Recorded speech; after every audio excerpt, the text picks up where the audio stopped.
Welcome to this video lecture series on sustainability. My name is Marian Brown. I am the Special Assistant for Campus and Community Sustainability at Ithaca College, and I'm going to talk to you today about our interpretation of what is sustainability. I'd like to present to you the Ithaca College take on what is sustainability.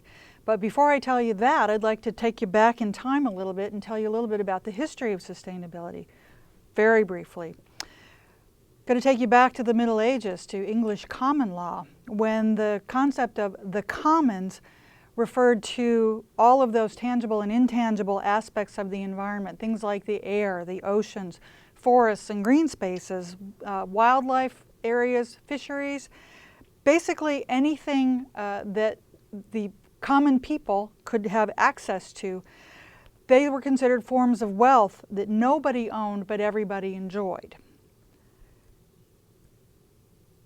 In this country, at about the same time, the people of the Longhouse, called the Haudenosaunee, or the folks of the Iroquois Confederacy, also had what they called the seventh generation philosophy, which asked that the Haudenosaunee chiefs, when they were making a tribal decision, considered the impact of that decision not on just the current population of their villages, but on the seventh generation of their descendants in the future, giving a very profound level of thinking to decisions being made. The term sustainability actually is fairly recent, and it arose from a United Nations commission convened in about 1987. This UN commission is often called the Brundtland Commission because it was chaired by then Norwegian President Gro Harlem Brundtland. And this commission was looking at some of the most profound areas of global impact and unsustainable development, although they didn't characterize it as such before they got into it. But the report of that commission, the Brundtland Commission report, defined sustainable development in this way, which is probably the most commonly used definition of sustainability: development that meets the social, economic, and environmental needs of the present generation without compromising the ability of future generations to meet their needs. So again, it harkens back to that idea of the seventh generation philosophy, although it's perhaps a little less defined. This has been one way that sustainability is often conveyed, using this Venn diagram that overlays the three circles, often looking at, in this description by Governor Kitzhaber of the state of Oregon, overlaying the economic, environmental, and equity needs of a community to balance sustainable decision making. These are often referred to in frames called the natural capital, social capital, and in financial capital, so taking a look at it in sort of financial terms. It's also shorthanded as the three Ps: people, planet, and profits. But I think the problem with this particular representation for sustainability is that it gives you the misleading impression that the only area where you're going to find sustainability is in that really narrow area of full overlap of those circles. And I think that's a bit problematic in terms of how you make decisions today and know that you're not going to have future negative impacts from those decisions. I think it can actually stifle decision making. So I want to share with you a little bit different frame as we go along here. There are other folks, especially in the environmental realm, who would argue that this is the way in which sustainability should be represented, that the environment should have primacy, and that without a functioning environment you can't have a functioning society, and without a functioning society you cannot have a functioning economic system. Senator Gaylord Nelson, one of the founders of Earth Day back in the 70s, took a riff on sort of a Wall Street statement at the time, and said that the economy is a wholly owned subsidiary of the environment, not the other way around. There certainly in the 70s was a lot of feeling that the environment should give way to economic concerns, much as we might have today. And I would argue that if you don't think there's at least some merit to this point of view, that you really should take a very, very strong view about protecting the environment. I have one word for you: Katrina. 7 years ago, when Hurricanes Katrina and Rita barreled into the Gulf Coast of the United States, it left behind a whole series of disasters, not just natural, but also you saw social systems collapse. And today, 7 years later, economic systems in that area have yet to fully recover. So you can argue whether Katrina and Rita were natural disasters in and of themselves. They certainly were severe weather events, and there's a growing body of evidence showing that with the impacts of climate change that we are going to see more severe weather events from warming oceans, from higher warming land masses and such. But there is certainly no doubt that one of the major impacts in New Orleans related to periods of unsustainable development, if you will, of the marshland buffer areas around New Orleans that could potentially, had those still been existing, have helped buffer some of the storm surge that came roaring back and buried areas like the 9th Ward of New Orleans, and again, hampering those recovery efforts. So keeping an eye on Mother Nature is not a bad move. Giving some strong consideration to environmental impacts is a wise move. But again, let's step back a minute and think about what sustainability is, no matter how you want to represent it or how you want to think about it. I like to say that sustainability, when you know what it means, is a concept akin to motherhood and apple pie. You cannot argue the concept of sustainability when you know what it means. That's because at its root, sustainability involves making decisions that protect the environment, especially yours. It involves not wasting money, especially yours. And it involves not hampering other people, especially people you know and care about. So nobody really wants to do these things. Therefore, if sustainability preserves that, you cannot argue that. Who would? The problem with sustainability, in my opinion, is, as I say, there is no there there. There's no end point with sustainability. There's often this notion that we're going to get to the end of whatever focus we have on sustainability. We're all going to say, oh, job done, we can move on and work on other things like poverty and illiteracy and women's health and children's health issues globally. But with sustainability, there is no there there. There's no end point where you're going to get to. And the reason why I say that is, at least the way we've come to think of sustainability here, is it's not a what, it's a how. It's a decision-making framework for continuous improvement. And that probably just sounded like a lot of business jargon gobbledygook. So let me break it down for you a little bit. Everything we do in life is a series of decisions. You make a decision whether and when you're going to get up in the morning, what you're going to have for breakfast, are you going to work out, are you going to be sedentary throughout the day, how are you going to get to work or to class. There's myriad options. Once you're at work or in your class setting, do you engage with other people or you sort of tune out and be solitary? Do you do the same in your social life? Do you basically tune in or tune out? So as I said, life is a series of decisions and choices. So you can, in large measure, decide whether to be happy or not. And the same applies to sustainability. You have options and you have decisions to make. So again, I'm coming back to the idea that sustainability is a decision-making framework. So what does that mean? What I'm asking people to do is when you're faced with a decision to be made and looking at a range of options, I want you to think about making this decision-making framework. First of all, for whatever decision you have to make, ask yourself and answer 3 questions in your head. How is what I'm thinking about doing going to impact people? And yes, you are people too, so it's how does it impact you? But you need to think more broadly about your impact. For instance, if you're going to buy a cup of coffee, can you buy fair trade coffee instead of conventional coffee? And by buying certified fair trade products, you're having a positive impact on a coffee farmer in a third world country, enabling that farmer to perhaps be paid a more livable wage. So instead of having his children in the coffee plantation helping pick the beans and helping process them, those children can go to school. So these are not easy questions to ask yourself, and I ask people to think deeply about it, but you start to see where I'm headed with this, that you think about even simple decisions, the broader ramifications. For the same decision you're going to make, how is what I'm about to do, how would it impact the environment? And again, it's not just your environment. It could also be the environment. Let's go back to the coffee grower in a third world country. Again, you can buy fair trade products. You could also buy certified organic coffee products.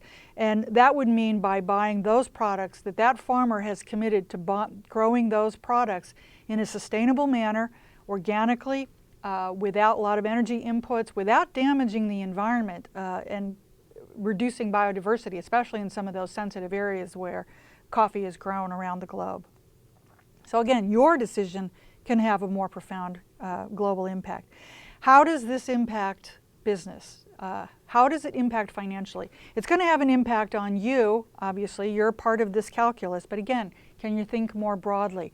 Are you willing, for instance, for that fair trade, certified organic cup of coffee, perhaps paying another 25 cents for that cup? Is that worth it to you for those other attributes? Or is that just too punitive? So, of course, the trick when you're asking yourself questions is you have to have answers, and there are three possible answers. One is whatever you're thinking about doing in one of these areas is going to have a positive impact. There is also the possibility that it's neither overwhelmingly positive nor overwhelmingly negative, or frankly, you just don't have enough information to make a decision about it. So you can kind of opt for the neutral, but I would urge people not to stay there, that you really think deeply about it and do more research work so you can make a more informed decision. But clearly, as the example of our cup of coffee, it could have a negative impact. I mean, is 25 cents more per cup of coffee a significantly negative impact for you to outweigh those other benefits? That's up to you. But I would argue that if, in these cases, if you ask yourself and answer those three questions, and your answers tend to be either in the neutral or positive range, that I guarantee you just made a more sustainable decision. And there's a reason why I emphasize the more sustainable decision. If you go back again to the idea that I conveyed, that there is no endpoint with sustainability. It's a decision-making framework for continuous improvement. You're going to continue to get better and better over time. That you're going to have more information available, more choices available. And so I would urge you to consider, and as you continue to make these same decisions, your options may change and your options may improve. I would also ask you to be guided by something that's called the Precautionary Principle. And that states that when you know going in, the result of your decision could be negative for either human health or the environment, basically don't go there. If you know that your decision would have that kind of profound impact, why would you want to do that? Again, you wouldn't want to harm your environment, you wouldn't want to harm people you know and love.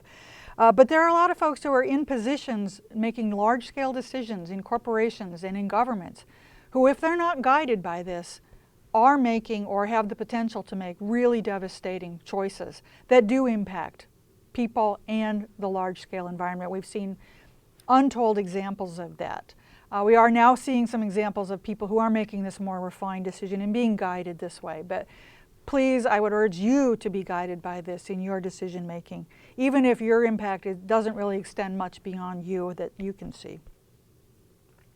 So again, give priority to human health and the environment. I would also say that the precautionary principle breaks down to some of the old adages that you may say yourself, or you may have heard your mother or grandmother say. Things like do no harm, better safe than sorry, look before you leap, do unto others, the golden rule. All of these speak to thinking before you take a step. So again, going back to that sustainability decision-making framework, think ahead about the potential impact of what it is you're about to do. So the problem again with sustainability, even though while I say part of the problem is that there's no there's no endpoint. We're not ever going to get to sustainability. And that's why I say with sustainability, I'm careful to frame it as more sustainable, because you can still be achieving more sustainable decisions, even though you never know where you're going to get. It's sort of out there in front of you, and it's always a moving target ever more in front of you. You can continue to strive to make more sustainable decisions, and that is in itself a virtue and worth pursuing. But why do we have to talk about sustainability anyway, this long polysyllabic term that's confusing and it's not easily understood by the average person? Well, obviously, the root word of sustainability is to sustain. And so that means that anything you can keep doing over and over again without having any of those negative impacts is sustainable. And the converse of that, anything that you can't do forever without having those negative impacts is inherently unsustainable. And we certainly have seen myriad examples of unsustainable decision making. So again, I would urge you to be guided by that sustainability decision making framework. Remember, I said sustainability is a continuous improvement process. So it's incumbent upon you to think deeply about your choices and about the decisions you're going to make. But at the end of the day, you just have to give it your best shot. You can put it through and maybe you've got a 2 out of 3. Maybe going in, you know you're going to have a negative economic impact, but you've got to make a choice at some point. So I would just say, do it. Give yourself the liberty to say, this time I don't have enough information, or this time I don't have the choices that I would like to have available to me so I can make a better set of decisions. But I sort of pledge that the next time I will do it better. It's a continuous improvement process. If you make yourself go through this rigorous decision-making process, you will get better over time. You will become more sustainable over time. Your decisions, your actions will become more sustainable. And that's the objective. And people would say, well, why? And in many respects, it really is about global impact. Again, individual decisions made by large numbers of people have a huge collective impact. And again, as I mentioned, when you have some individuals or small groups who are in charge of making global scale decisions that can have unsustainable impacts on the globe, that can really be profound. Albert Einstein said famously that we can't solve problems by using the same kind of thinking we used when we created them. Again, sustainability is a problem set, but there are ways that we can, through this continuous improvement process of decision making, making more informed decisions and having better choices and options as we go forward, we can decide our way out of this. We can make effective choices and use different thinking, using a more sustainable frame to think about our choices. It can only get better. So I would argue that sustainability, or whether you like the term sustainable development, which conveys sort of that forward movement, gives us your better decision-making framework to advance to that area than you might have gotten to otherwise. So again, remember, I said sustainability is not a what. It's not an end point. It's not a place you're going to get to. It's not a state of being. It's a how. It's how you're going to do your daily tasks, the things that you need to do, that you need to make decisions about, things that right now you probably don't think about at all. But I would urge you to think about putting those decisions that you do have to make more mindfully, more deliberately, putting them through, thinking about the human impact, the environmental impact, and of course the economic impact of it. So I would get you to think about what more sustainable decisions can you make as you're approaching your daily decisions. So again, what is sustainability? Basically, it's considering your options carefully.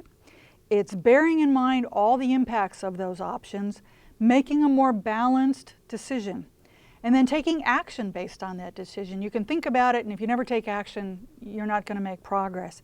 But assess the outcome of that action. Think about, well, okay, could I do it? Could I have done it better this time? Can I make sure that I do it better the next time? Can I do more research? Can I look more deeply into some of these areas that I don't know about right now? I need to do more study. But pledge to do it better the next time.